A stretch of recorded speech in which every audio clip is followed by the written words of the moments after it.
I'm loving all this energy and these ideas. So let's keep going with them here and bring our next speaker to the stage, who helped forge the innovative partnership between the Climate Group and Philips Lighting, where he is head of global public and government affairs. Harry has been the architect of Philips Light strategy, which has resulted in global momentum around phasing out old lighting technologies for more efficient, low-carbon LED lighting. I like how they sat him on, different sides too. I'm just kidding. Please welcome to the stage, Harry Verhaar. Okay, good. There we go. Thank you. Yeah, thank you very much. So we hear about the threats, the downside of not taking action. We hear we need to put the numbers in, business behind this. I think this is a perfect moment to share with you some of the advances being made on energy efficiency and on lighting, but also on the economic facts on what this can mean for America. I think if we embrace this all together, then this is as much as a threat, and we see standstill in different capitals, it is also an unprecedented opportunity to create actually the prosperous 21st society that all of us aspire to continue to live in, let's say, our prosperous lives, but also that others can join. So we've just commissioned, and we're launching that today, a study from Ecofys, a reputed energy consultant who also work on the 5th assessment report that was mentioned.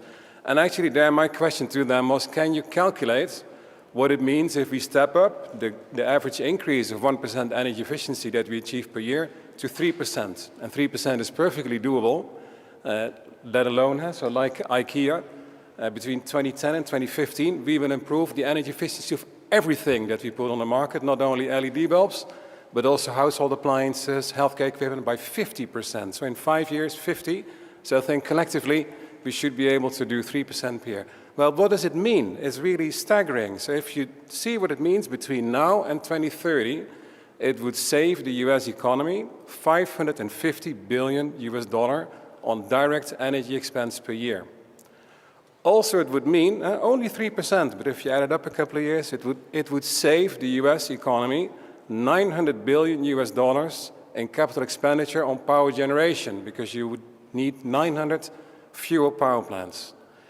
It also creates, and I think this is really important, with a lot of concerns on unemployment, as with budget deficits, also a lot of concerns on unemployment, it would also create 1.5 million jobs in renovating our existing infrastructure in cities and buildings. We know we need it, but it will also put those people back to work in the construction sector, where there are a lot of low and medium-skilled people getting unemployed because of a current economic crisis.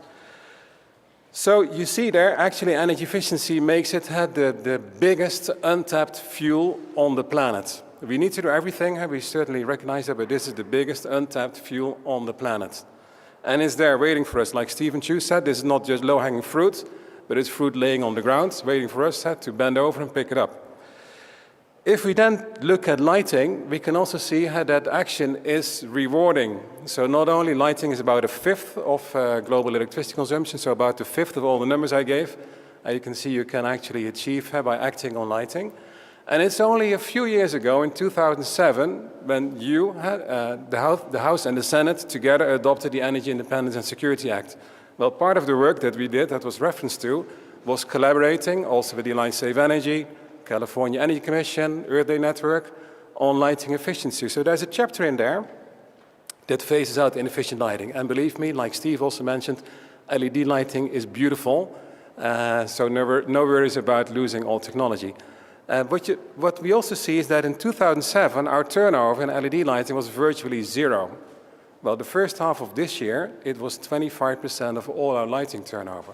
So this is really a revolution in the making. And we passed the tipping point, because this is also happening in all OECD countries, all the BRIC countries, and we're working in partnership with UNEP on phasing out inefficient lighting in emerging and developing countries, where in Latin America, Africa, Asia, already 50 countries have joined on the same commitment.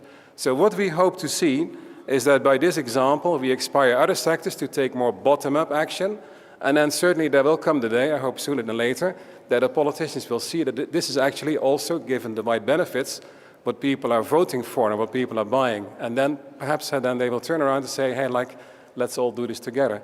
And the benefits are not just economic, so this is important to stress, Because even you can't, let's say, threaten your kids to make their homework. There has to be a positive side to it.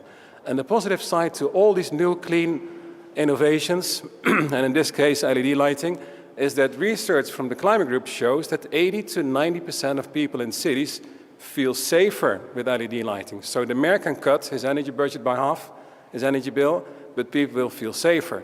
It also results, and there's a growing, let's say, amount of evidence of that, it also improves productivity at the office without having to work harder. And it will make your home a more enjoyable place. So what we really hope to see in all this collaboration with politicians, with the financial community like World Bank, Rachel Kite sitting there, is that we embrace this. We see, yes, there are a lot of threats and there's a lot of downsides of not doing anything. But the biggest benefit is embracing this, doing this together, and create this 21st century prosperous society that we actually all aspire to live in, as well as the next generations. So thank you for that.